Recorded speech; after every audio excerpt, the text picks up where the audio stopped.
Hi and welcome back to another video. Today I thought I'd share with you how I render hair. Not how I draw hair, not how I draw the strands of hair and the shape of it, but specifically how I render it and how I render the lighting, the shadows, and the texture of the hair.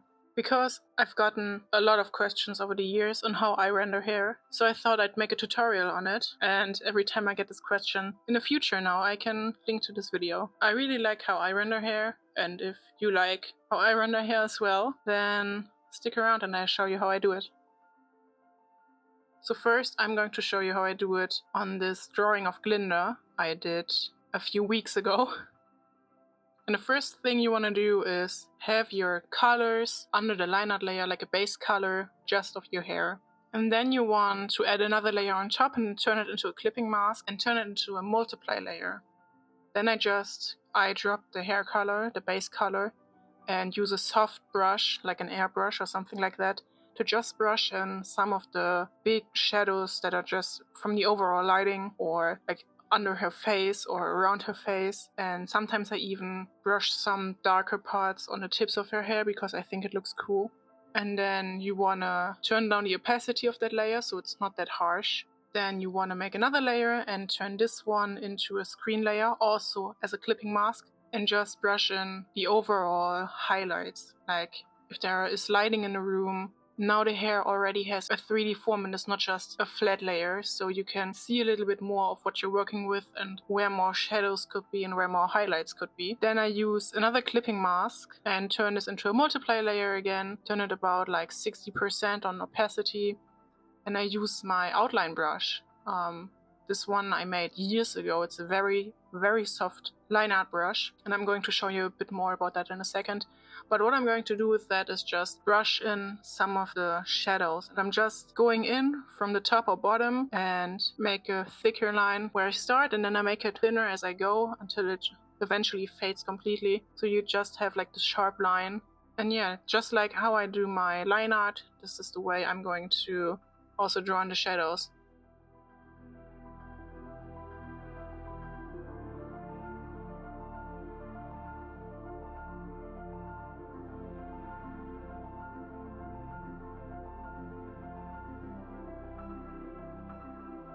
Now I'm going to explain you a little bit what is so unique about my line art brush. I'm using Procreate, but as far as I know you can also find this setting on Photoshop, and you'll probably have it on Clip Studio as well. So the setting I specifically use for most of my brushes is under Brush Studio, under the Apple Pencil controls, under pressure, the flow setting.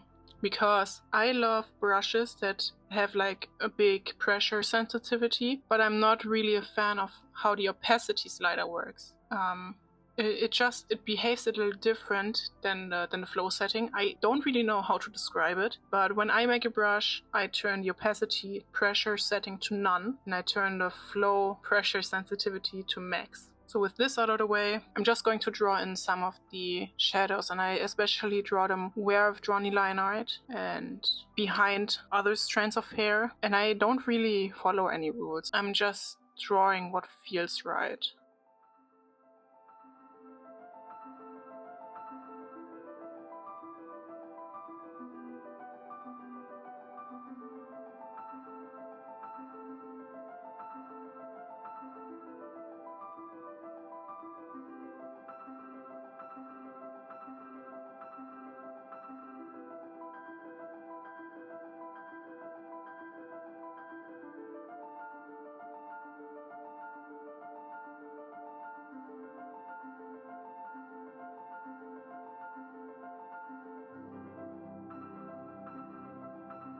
And sometimes I use this step on a screen layer as well, so I also draw in highlights.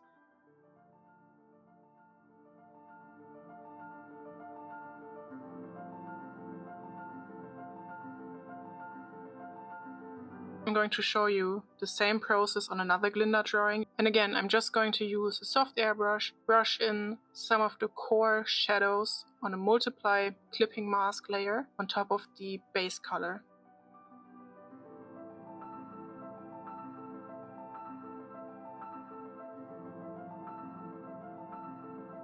Then Again, I'm using a screen layer and brush in the highlights with the soft airbrush.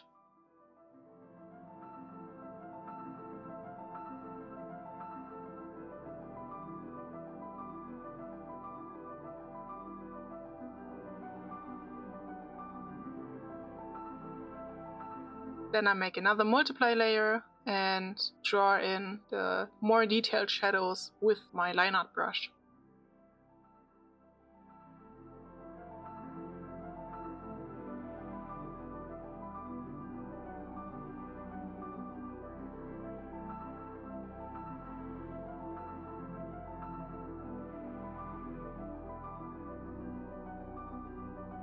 Same process again, airbrushing shadows on multiply, airbrushing shadows on screen layer, and drawing in more detailed shadows with my line art brush.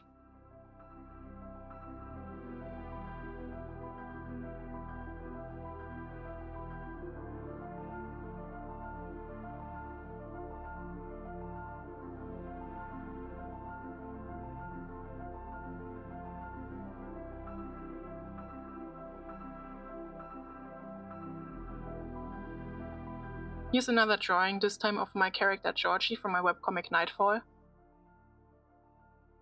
And it's essentially again the same process.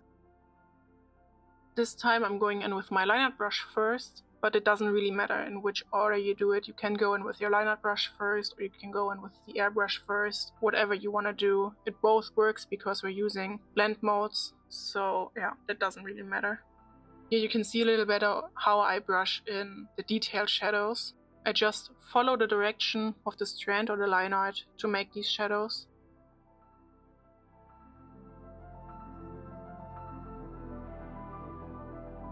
So I've only shown you like wavy and straight hair with these examples, but the rendering technique is the exact same for curly hair. You just don't make these long elegant strokes, you just make shorter curlier strokes, but you just follow your line art.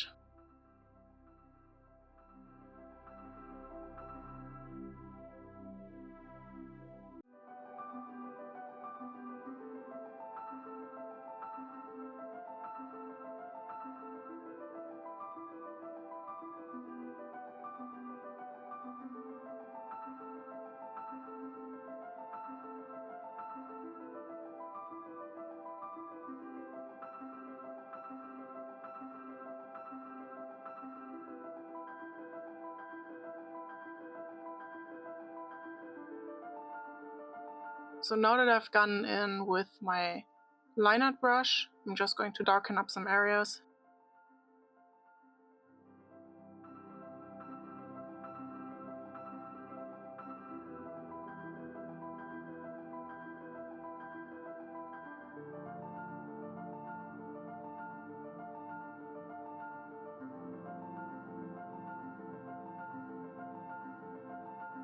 Now I've gone in and used my soft airbrush on a screen layer and brushed in some of the highlights on top of her hair.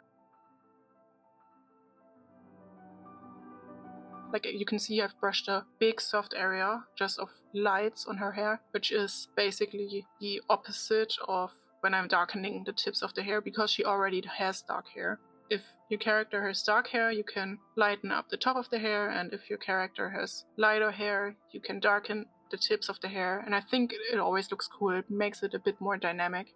Then I'm brushing in some shadows on a multiply layer again. Sometimes I'm selecting some parts so it makes it easier that I'm not drawing over specific parts. What I'm doing here, which I haven't done on the Glinda drawings, is making some more bold highlights. And how I've done it is essentially, again, make a clipping mask layer, turn it this time into an add layer. Add is essentially a stronger version of the screen blend mode. And I've drawn some curvy lines where the highest point of her hair is, where the light hits. For here you maybe want to practice your fundamentals a little, or you can just wing it. That's what I do. What I do then is I'm going to take my soft airbrush and just erase some of the parts with a very, very light touch. The brush has a lot of pressure sensitivity, so I'm really lightly just erasing parts of what I just drew. And you want to make this in like a distorted H shape. Then I'm erasing parts which I think don't look that cool, just also some other parts to make it a bit more realistic, and you can also warp it a little if you didn't draw it correctly.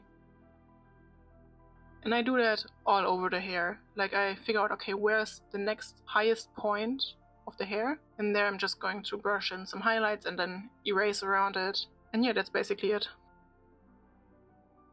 What you want to do is always look at how small or big your brush is. Here with the erasing, this would have not looked as good as it does here if I used like a smaller brush. If I had it really small, it would be more difficult to get it as clean as it looks here. So always look on how big or small your brush is compared to what you really want to do right now. So I've seen some beginners struggle with using a brush that's too small. Also for blending, always go as big as you can and then decrease it if you have to. That's just how I keep my art as clean as I can.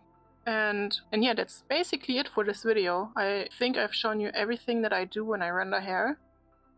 I use a lot of blend modes. Most importantly, multiply, screen, and add. And I use only like 2 brushes. You could do it with just 1 brush, but brushes just make your life simpler. I hope this video helped you. If you have any more questions about my process, just leave it in the comments and I'll try to answer everything. And yeah. I'll see you in the next video, and in case I don't see you, be kind to yourself and be kind to each other.